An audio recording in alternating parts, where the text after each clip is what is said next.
From Hollywood, it's time now for Johnny Dollar. Long-distance operator, Wilmington, Delaware is calling you. Okay. Go ahead, please. Johnny? How do?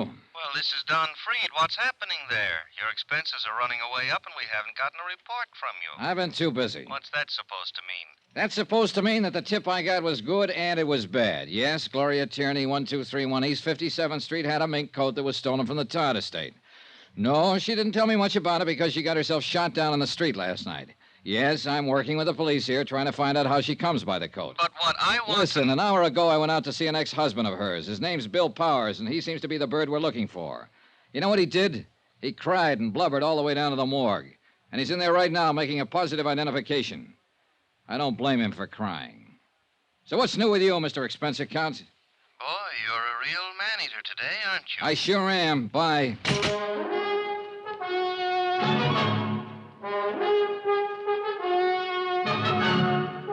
Tonight and every weekday night, Bob Bailey in the transcribed adventures of the man with the action-packed expense account, America's fabulous freelance insurance investigator. Yours truly, Johnny Dollar.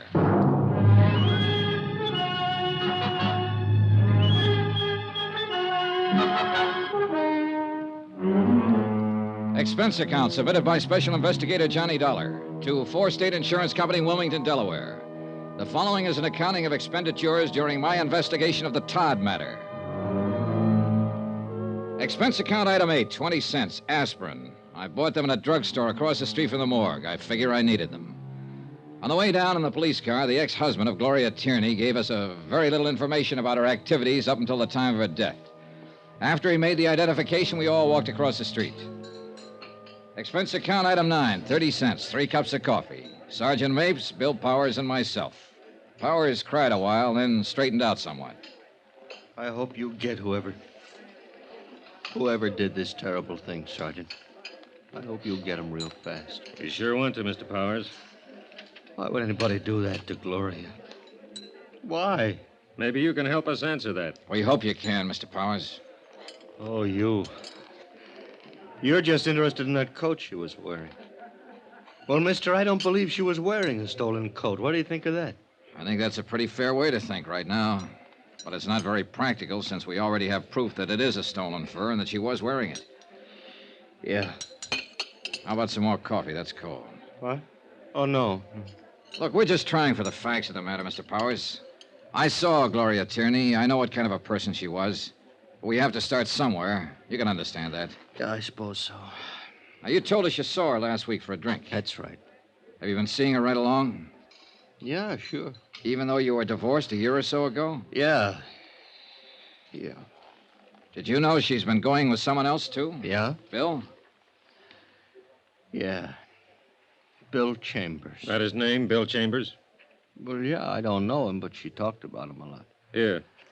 Take a look at this picture. Is this him? Yeah, that's him. I thought you knew. You're sure this is him? Oh, sure. The picture was in her apartment. I've seen it there. One day I asked her who he was, and Gloria told me about him. Well, what did she tell you about him? She just said she was going out with him. Oh, she told me that he asked her to marry him. She said he had a lot of money. Anything else? Oh, I don't know. Did she happen to mention where he works? No. What kind of work he does? No. Do you know where we can get in touch with him? No, I don't know that either. I can't help you. I only know she's been going out with him. I don't get this. You and her were divorced, but you kept on seeing her. And she got this new boyfriend. And she told you things like that? Yeah.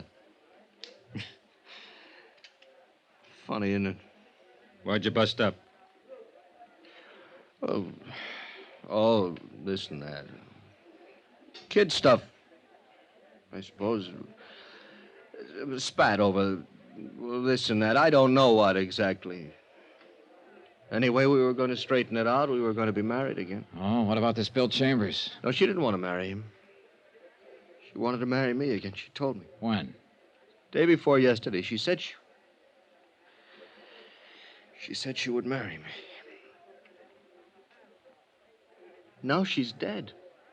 You know what kind of a car Chambers drives? A Cadillac. How do you know that? Oh, she told me about his car. Another thing, I went out and I bought one myself just like his.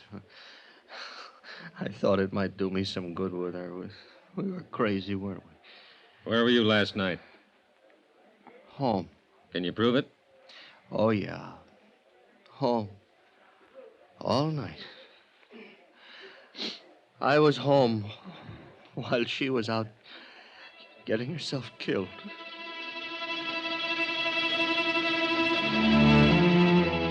The name William Chambers was checked through the New York police files. 24 persons more or less fit the general description of the suspect. It took 2 days for Sergeant Mapes and his men to track down all the leads. Neither Mrs. Stromberg or Bill Powers could identify any of them. An all-points bulletin was issued describing the suspect in his car. Same results, nothing. On the third day, the pawn shop detail turned up 2 items that had been taken in the Todd burglary. There they are, Johnny. Uh-huh. Watch and a ring. Todd lost a watch and a ring with a lot of other stuff. Case numbers in the watch check out. The ring's engraved. Uh-huh, yeah. Where were they picked up? Shop on 3rd Street. The proprietor bought them yesterday. A man who signed the buy book used the name James Agenian. Phony? Yeah. Gave an address on Polk Street. That was phony, too. We got a good description from the proprietor. Fits Chambers right down the line. Oh, then he was still in town yesterday. Yesterday, yeah. But this stuff's been on the hot sheet for a long time. If he's had any experience at all, he knew he was taking a chance trying to unload it. Probably trying to raise money to get out of town. What I was thinking. Well, if he keeps on trying to raise money and unload all these things, I'll have all the loot back. If he keeps on trying, we'll keep on trying. Johnny, we're going to get this baby. Sergeant Mapes. Where? Okay. He does need money. Huh? They found his car. Used car lot up in the Bronx. He sold it at 10 o'clock this morning.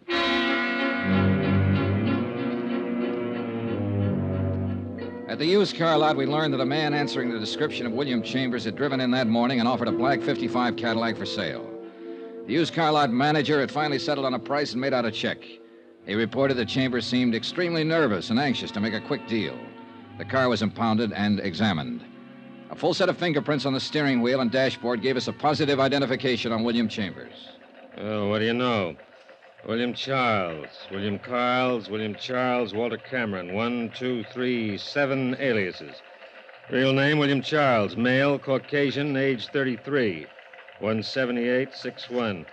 And let's see, 14 arrests, 2 convictions. Both car thefts. Quite a boy. Well, we got a real tag on him now. Shouldn't be long before we pick him up.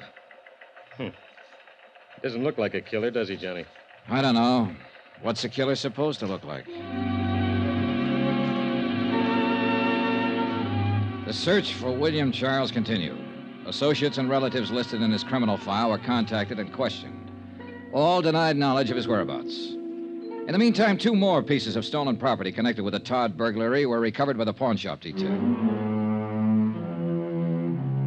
Expense account item 10, $3, 1 telegram to 4 State Insurance in Wilmington, explaining our progress in the case and listing the recovered items. Johnny Dollar. Are you interested in finding Bill Charles? Who's this? My name's...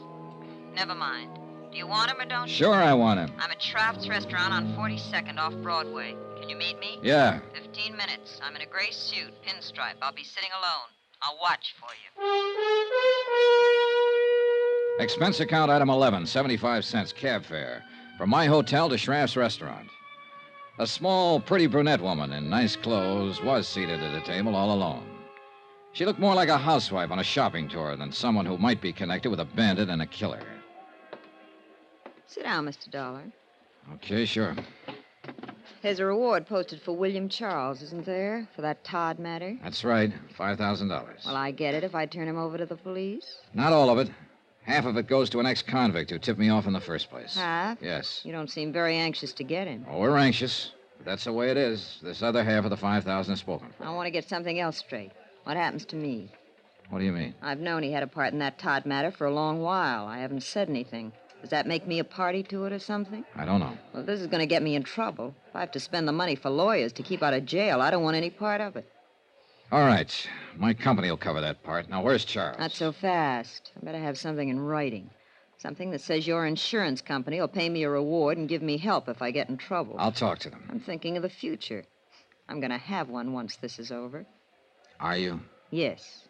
Yes, I am.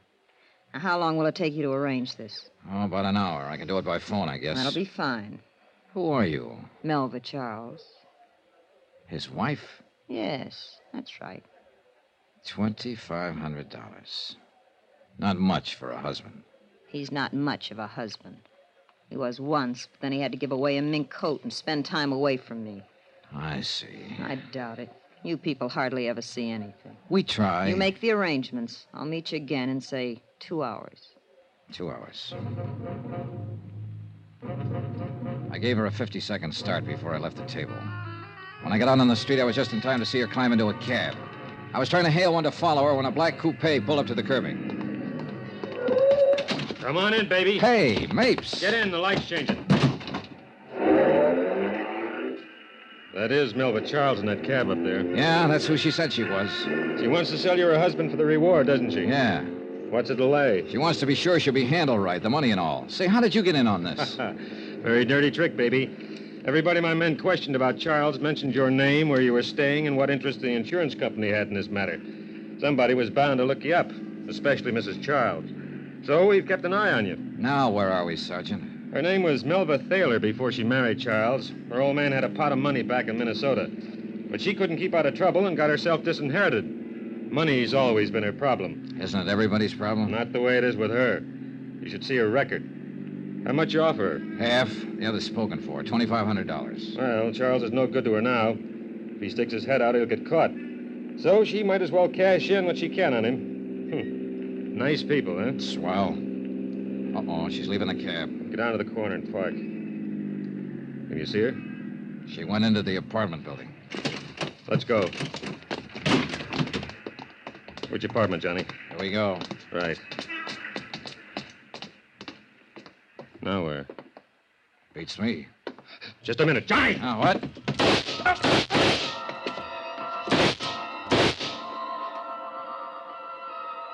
Before I went down, I heard it go off a couple more times.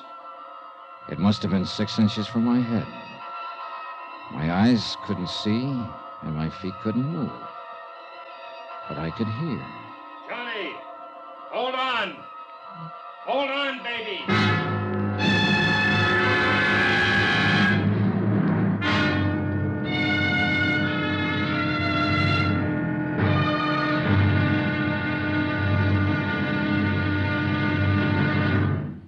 There'll be another exciting episode in our story of the Todd matter tomorrow. Tomorrow?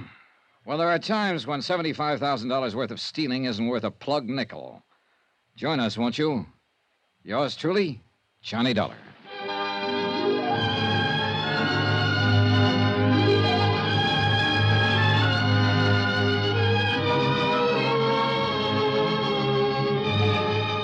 Yours truly, Johnny Dollar, starring Bob Bailey, is transcribed in Hollywood. Written by John Dawson, it is produced and directed by Jack Johnstone. Be sure and join us tomorrow night, same time and station, for the next exciting episode of Yours truly, Johnny Dollar. Roy Rowan speaking.